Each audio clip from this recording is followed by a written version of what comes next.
1038. Now, landing in Irish cinema September 21st is The House with the Clock on its Walls. Starring Jack Black and Cate Blanchett, it tells the story of a 10-year-old boy who goes to live with his uncle in a creepy old house with a mysterious ticking clock. He soon uncovers a secret world of warlocks and witches. To tell us more about the film, I'm here with its director, Eli Roth. Hi, Eli. Hi, Andy. We were talking just a moment ago and you said something very interesting. You said that kids' films feel too safe now, or too childish, for want of a better phrase. When I was growing up watching films like Gremlins and Goonies, they didn't necessarily feel like kids' films. They felt like they had this kind of anything can happen spirit. With this film being the relaunch of Amblin, is that something you're looking to recapture with this film?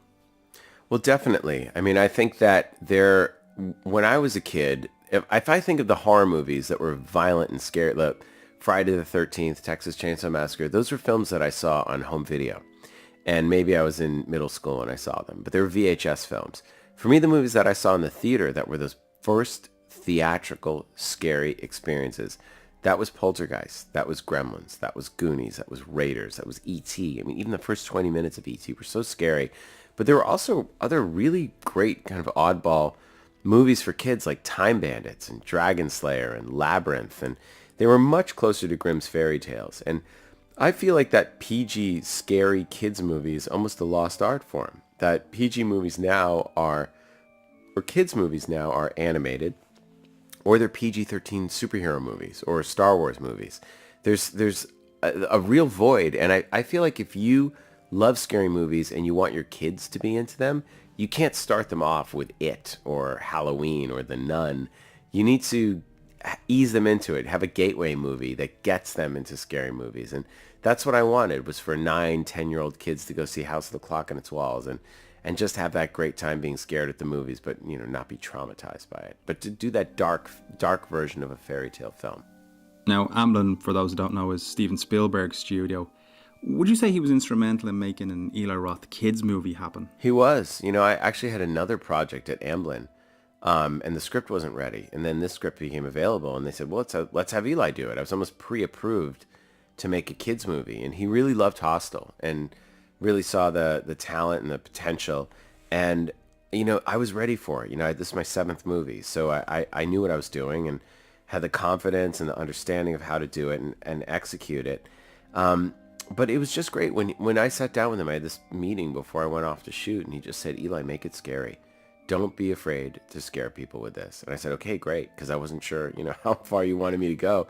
You know, we're not doing anything graphic or violent, but he's like, kids love to be scared. And I said, I have this idea for a scene that what if these pumpkins, these carved jack-o'-lanterns, what if they all come to life and start biting and snarling and spewing this orange goo that sticks in their faces like, you know, they're like llamas spitting at them and vomiting on them. And so that could be hilarious. He goes, no, that's a great idea. That's terrifying. If you can make those pumpkins, make them terrifying. I was like, okay. And then at the end, after he saw the first cut, he called me and I said, you know, Steven, it's my lifelong dream to make an Amblin movie, and to be the movie that's relaunching the brand it's very important to me. It's a huge honor. And he said, well, Eli, you really did it. You know, he said, you're the master of tone now. You've got all it's such a confident piece of directing, and the production design, the photography, the acting, it all holds hands. And he said it's not imitative of an earlier film. It's really its own thing, but it stands alongside the others. He goes, you're really carrying the torch. It was the greatest phone call in my life. Sam Raimi and Peter Jackson, they went from horror to big budget blockbusters.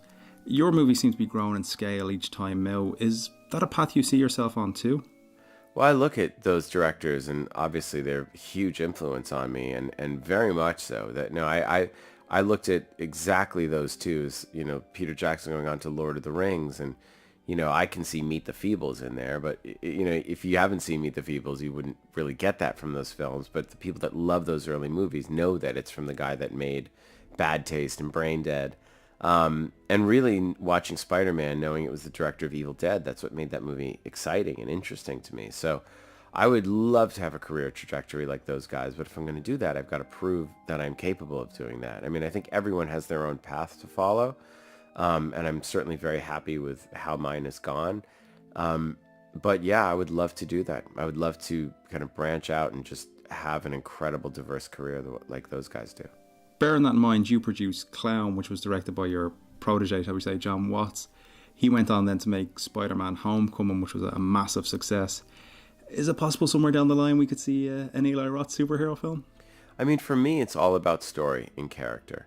You know, never say never. I mean, there were moments in my careers where I was offered big franchise kind of films, and I didn't want to do it because it just wasn't a franchise I felt I could add anything to. You know, some of those franchises are really auteur-driven and incredible, and other ones feel like Game of Thrones, which is, by the way, my favorite show, but, you know, you can switch directors and it's still Game of Thrones. And I think that a lot of movies have become like that. A lot of those franchises are. So, and there's nothing wrong with that. I mean, you're talking about the best directors doing them, and they work incredibly well, and they're great, but they don't want necessarily an individual voice sticking out. So it really depends on the story, the characters, and the universe. And if it's where I am in my life, you know, it's just at this point in my life, I really, really wanted to do this movie and tell this story. And it just clicked with me, and all of the different themes and themes of embracing your weirdness, I think is a really important message for kids, that all the things that you think make you weak those are actually your strengths. That's the source of your superpower, is your inner weirdness. So embrace that. That really spoke to me. That was me as a kid for sure. For you, is there a difference when you're directing up-and-coming actors compared to working with A-list superstars like Jack Black, Cate Blanchett, or someone who has a reputation for being difficult, say like Bruce Willis, who you just directed on Death Wish? Not at all. You know, I have enough experience now, and I've worked with the biggest stars as an actor and producer. I mean, I heard all these stories about Russell Crowe before Man with the Iron Fist, which I was a writer on and producer, and you know, I was there in China, and Russell came over, and we had the best time ever. I loved him. It was just nothing I heard about it was true. And everything that other people might see as a challenge, I just thought were intelligent script questions. So having been an actor, I understand where they're coming from. And there's just a certain amount of respect earned when you've been through, you know, they've seen Inglourious Basterds. It's a movie that they generally love, and they love my performance in it, and they know what it takes to do that. So when you're talking to these actors, you're really coming from a place of experience and confidence, and also from understanding what it takes to get there and what they're going through. So I always try to create an environment on set that as an actor, this is what I wish I had.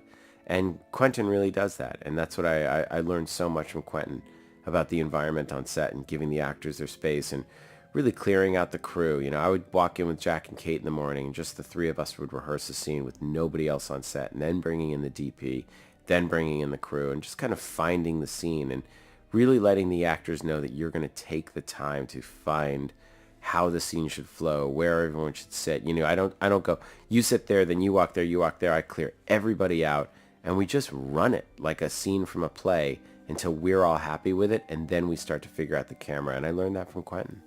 Speaking of Quentin Tarantino, he's shooting Once Upon a Time in Hollywood right now. I know you two are great friends. Have you had a chance to have a look at the script? Do you have any involvement in the film at all?